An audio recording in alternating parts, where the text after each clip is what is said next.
Hi guys, this is Marikwa, the chemistry guru. Now in this video, we want to discuss the suggested solution for 2019 A-Levels H2 Chemistry, Paper 1, question 23.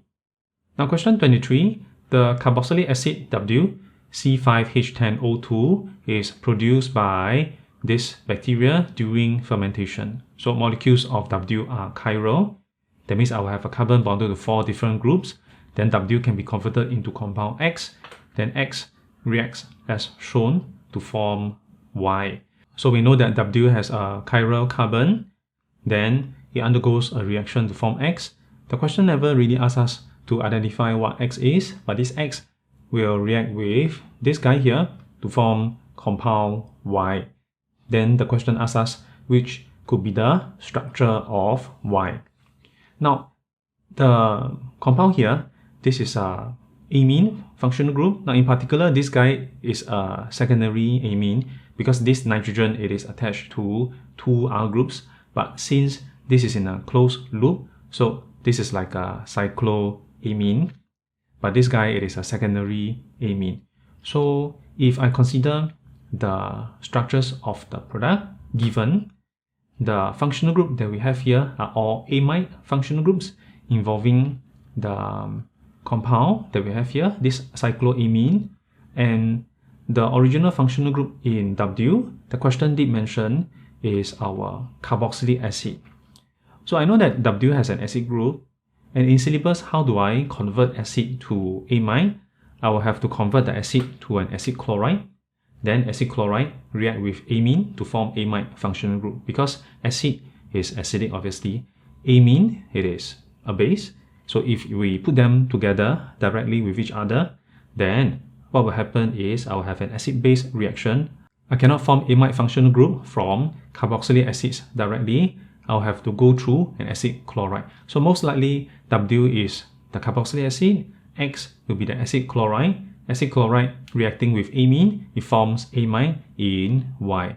Now, you notice since this reaction, it is amide formation, then the chiral carbon in W shouldn't be affected. So therefore, we will expect Y will also have this chiral carbon. So the idea is that then we can run through the options, we see which one is my best answer.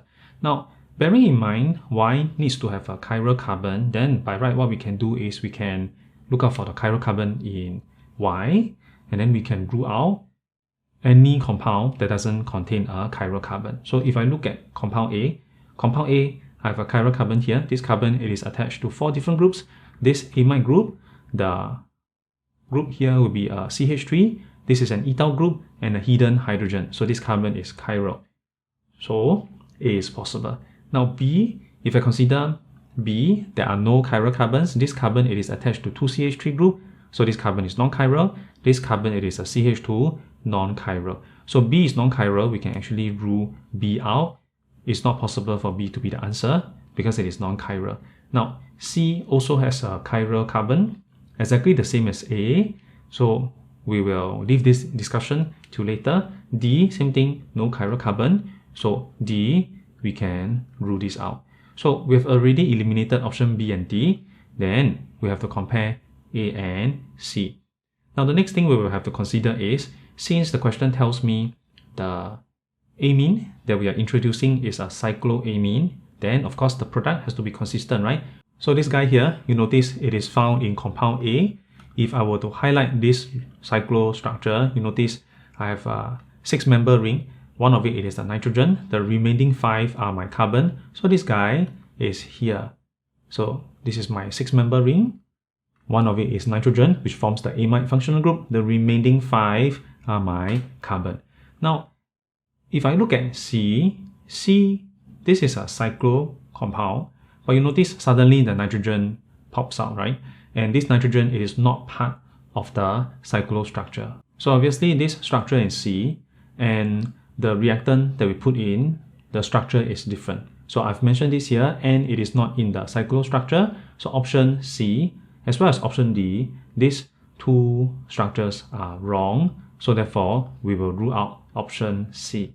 Of course, if I run through these 4 options, then the only possible answer that we will have is option A. Alright, so that was the discussion involving question 23. Now question 23 is pretty straightforward. It is involving the conversion of acid to amide functional group. So if you have learned something useful from this video, please give me the thumbs up, like this video, and subscribe to my YouTube channel for more weekly video lessons. That's all for now. Thanks for watching.